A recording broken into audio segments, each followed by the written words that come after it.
Orlando Magic HQ, what's poppin'? So Magic fans, we have to start counting down on the clock. We are officially less than 2 weeks away from this year's NBA draft, and Magic fans, this year's draft feels a lot more stress-free than we're accustomed to seeing in the past, where the Magic are consistently looking to add blue chip elite talent to this roster to try to find a franchise player. But the Magic, we already have two cornerstone pieces to this franchise now in Paolo Banchero and Franz Wagner, who've basically solidified that as our two cornerstone pieces moving forward. And while the Magic do have some nice complementary and supplementary pieces around these two players, the Magic now having two lottery picks, they can add some more talent around these guys to help fundamentally build their right roster around Banchero and in Franz Wagner. But Magic fans, there's still a lot of different routes that the Magic can go. The Magic can still stand pat at 6-11, or there's been a lot of rumors and still a lot of speculation about the Magic potentially moving up into the top three to potentially go out there and grab a Scoot Henderson or a Brandon Miller. I don't think anybody, no reporter or no NBA insider really knows what's going on in that Magic front office, as they keep it very tight-knit. Jeff Weltman in that front office. But Magic fans, if we do stand pat at pick 6 and 11, I have a prospect today that we're going to be talking about in Jarace Walker, to me, who is the most realistic top 3 prospect for me for the Magic to go out there and get at number 6 overall. Now, who is Jarace Walker? Jarace Walker is a 19-year-old forward who just finished up his freshman season for the University of Houston. He played high school basketball here locally in Central Florida, in Bradenton, Florida, at the IMG Academy. He comes in at about 6'8", 250 pounds, and has about a 7'2" wingspan. This past season for the Cougars, Jarace Walker averaged 11, 7, and 2 on 46, 35, 66 splits, and still chipped in defensively a steal and a block per game. To me, Jarace Walker is one of the most interesting and I think complete players coming out of this year's draft that I think is going to make an absolute immediate impact on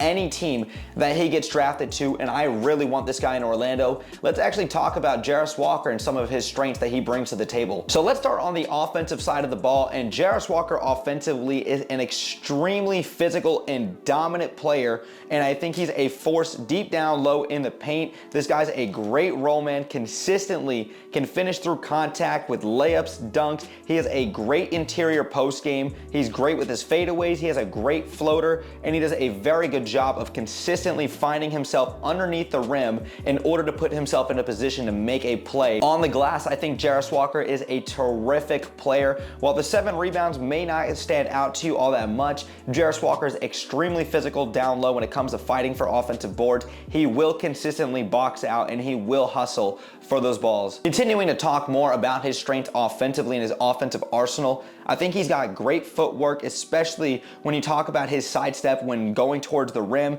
Like I mentioned earlier, he's got a great soft touch on the ball with his float game, and he does a great job finishing through contacts, especially with some acrobatic layups that you wouldn't expect a guy with his size and frame to have finished some of those layups. Jarace Walker is also a guy who is capable of stretching the floor, as you saw with that 35% from behind the arc this season. He's not a terrific shooter, but he's not a guy who's going to consistently struggle from the three-point line. I think that's something he's gonna have to work at the next level, but he did show the ability for the Houston Cougars to spot up shoot, to take it off the dribble, and as well to pull up in the mid-range. Jarace does a great job cutting without the ball and moving without the ball in general, and finding himself as a great roll man. He's also a guy who is a willing passer and will put himself in a position, like I mentioned earlier, underneath the rim to go ahead and finish a lot of plays or to get these putbacks. And another terrific thing about him offensively speaking, and this really kind of goes for him on both sides of the ball, is something that you cannot quantify: his energy, his hustle, and his motor. I think every championship team and every good NBA team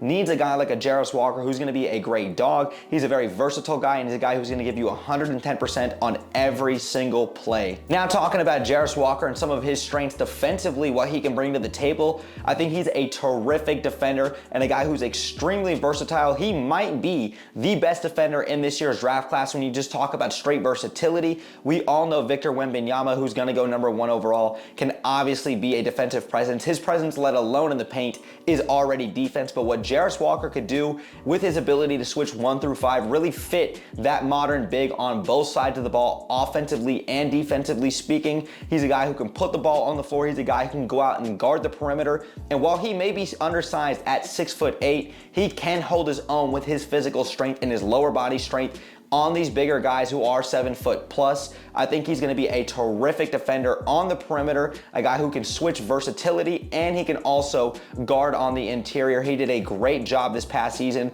jumping a lot of passing lanes, consistently hustling for loose balls, and as well getting a lot of weak side blocks in the interior. Now kind of talking a little bit about some of his weaknesses. I did mention it earlier, but I'm gonna say it yet again. It's with his shooting. Now he did shoot about 35% from behind the arc, but he did only shoot about 66% from the charity stripe. He's a guy who needs to consistently work on his jumper, and I don't think he's gonna have to become a guy in the NBA that you're gonna have to rely upon consistently to go out there and make jumpers, especially if the Magic go ahead and draft him and he comes to Orlando. But that is something you do want to see him continue to work on, because he is only just 19 years of age, and you do see the potential of his three-point shooting. He kind of fits that modern big, the modern NBA, where you can play 4 or 5 out and really have guys who can space the floor and can also finish on the interior. He's a guy who can still put the ball on the floor. He can still finish at the rim. You can kick it out to him at the three-point line, and he can still create plays for others when cutting without the ball. And another thing, offensively speaking, I would say with him is his turnovers do kind of concern me a little bit. The numbers might not jump out to you, but kind of watching him, he is a little bit sloppy with his handles at time. I mean, he is extremely big. He's extremely explosive, so I don't expect him as of right now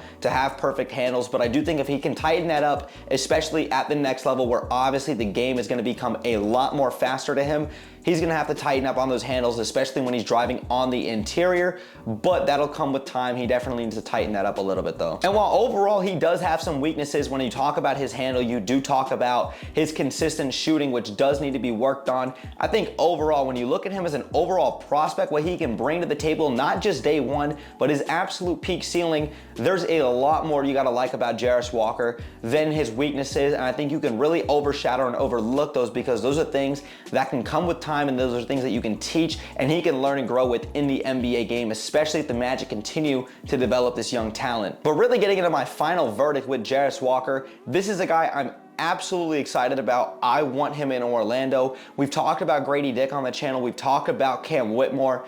Jarace Walker to me is a top 3 prospect that the Magic could potentially land if we're being realistic at pick number 6 overall. He very well could go in the top 5, but if he does fall to number 6, I would be extremely ecstatic about having a guy like Jarace Walker here in Orlando. Because like I said, not only can you kind of overlook his weaknesses, I think that there's things about his game, his energy, and his hustle that you just cannot quantify that he does on a night in and a night out basis that any good team, especially a young team, could use on an NBA court any given night. Now, really talking about where I see Jarace Walker fitting in with this Magic team, this one could be a little bit tricky. I think it could go either way, but just for the sake of argument, I'm gonna insert him into the starting lineup, and that means I would have Markelle Fultz starting at point guard, Paolo Banchero, Franz Wagner, alongside Wendell Carter Jr., and yes, Jarace Walker in the starting 5. I think that within and itself right there is an extremely positionless group of guys that can go out there and consistently switch 1 through 5. These guys can all put the ball on the floor. These guys can play make for others, and we know all of these guys are capable of hitting the three-point shot. While this may not be the best three-point shooting group in the NBA, and it's far from it, these guys can continue to develop. And I think, like I mentioned earlier, this is an extremely positionless group. These guys are all extremely versatile in what they can do. And then you're still gonna have guys like Jalen Suggs and Cole Anthony both coming off the bench in this scenario. You're also gonna have the number 11 overall pick coming off the bench alongside guys like Jonathan Isaac, who's gonna be coming back off of injury, Bol, Caleb Houston, Kevon Harris, Mo Wagner, the list goes on.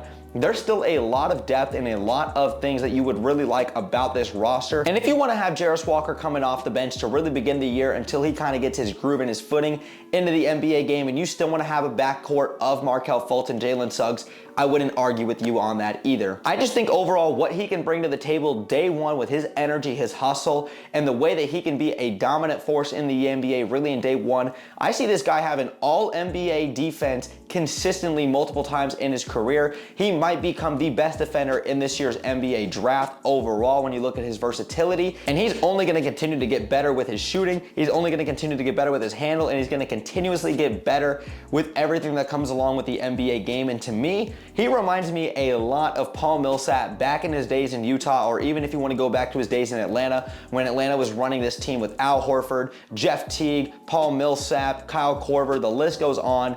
those were some fun times to watch the Atlanta Hawks, and he reminds me a lot of Paul Millsap, a big physical, stocky guy who's not really a center, but he's not really quite a power forward, but he's definitely a dominant force, a guy who can stretch out the three, put the ball on the floor, and still have a post game. And then he also reminds me a lot of a guy like David West from his days in Indiana, alongside Roy Hibbert, Paul George, George Hill, Lance Stevenson. I mean, those were some fun times to watch the Pacers as well too. Same thing with David West, same thing with Jarace Walker. They're not the biggest guys. They're about 6'8", 6'9", 250 pounds, but they're extremely stocky and they're great at what they do. Even though Jarace Walker is a much better defender than David West really ever was, Jarace Walker, to me, I think is going to be a perfect fit in Orlando. I'd love to see him here in the 407. But Magic fans, we want to hear your guys' thoughts in the comments down below. What do you guys make of the possibility of Jarace Walker from the University of Houston coming to Orlando, and how would you see him potentially fitting with this Magic team? Let us know your guys' thoughts in the comments down below. But Magic fans, if you guys enjoyed today's video,